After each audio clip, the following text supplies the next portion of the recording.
Ce que je peux vous le dire ici au Qatar, c'est qu'on est entouré de beaucoup de bases américaines qui ont été vidées de façon préventive. La dernière base dont nous avons des nouvelles, c'est la base aérienne située en Arabie Saoudite, une base américaine utilisée pour des avions. Et en quelques jours, on a vu sur des images satellites fournies par Reuters, c'est bien que les avions, qu'il y avait eu 5 avions en moins, qu'ils avaient été évacués. Pareil pour la base navale américaine à Bahreïn, à 150 km de là. C'est un QG important, c'est le QG de la 5e flotte américaine. Et là, des images satellites ont montré qu'en quelques jours, tous les bateaux avaient quitté la base. Et Fox News croit savoir qu'il y a eu une évacuation, qu'il ne reste sur place moins d'une centaine de salariés, ceux essentiels au fonctionnement de la base. Pourquoi ?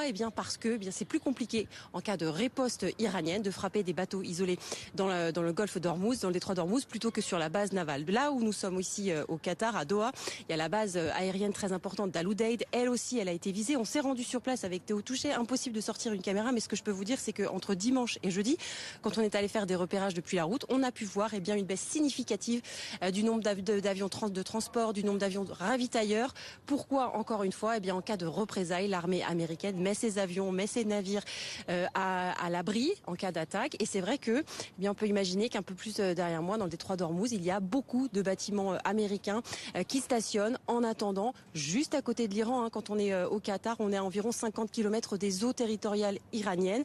Il y a beaucoup de monde dans cette zone, donc en attendant une éventuelle riposte iranienne. Clémence Dibou depuis Doha, et puis on sera dans un instant avec Igor Seiri du côté d'Israël, parce que vous le voyez, on est passé en édition spéciale ce matin, parce que le ministre de la Défense israélien annonce avoir lancé une frappe préventive sur l'Iran. Bon, vous l'avez bien compris, Israël et les États-Unis ont commencé à bombarder l'Iran. Alors, il faut savoir que le président iranien va très bien au passage. Alors, jusqu'où ça peut aller, honnêtement, je ne sais pas encore. Quelle va être la réponse iranienne, je ne sais pas encore. En tout cas, on passe vraiment à un niveau supérieur aujourd'hui. Le fait que les États-Unis bombardent directement l'Iran, on passe à quelque chose qu'on n'avait pas vu encore. Jusqu'alors, c'était vraiment Israël qui attaquait l'Iran avec des armes américaines, comme d'habitude, parce qu'Israël est financé par les États-Unis à quasiment 100% de son militaire, même s'ils se prennent pour un grand pays.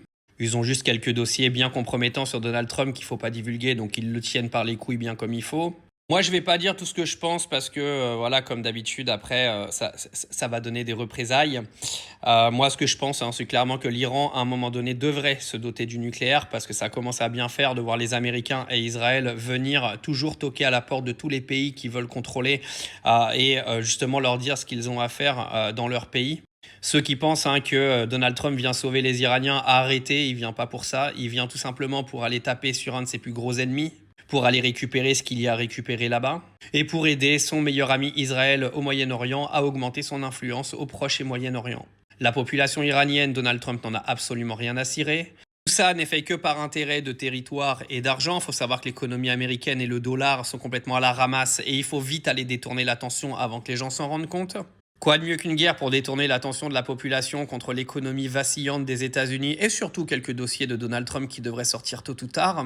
En tout cas, affaire à suivre et je vais suivre également de très près les agissements de la Chine dans les prochains jours.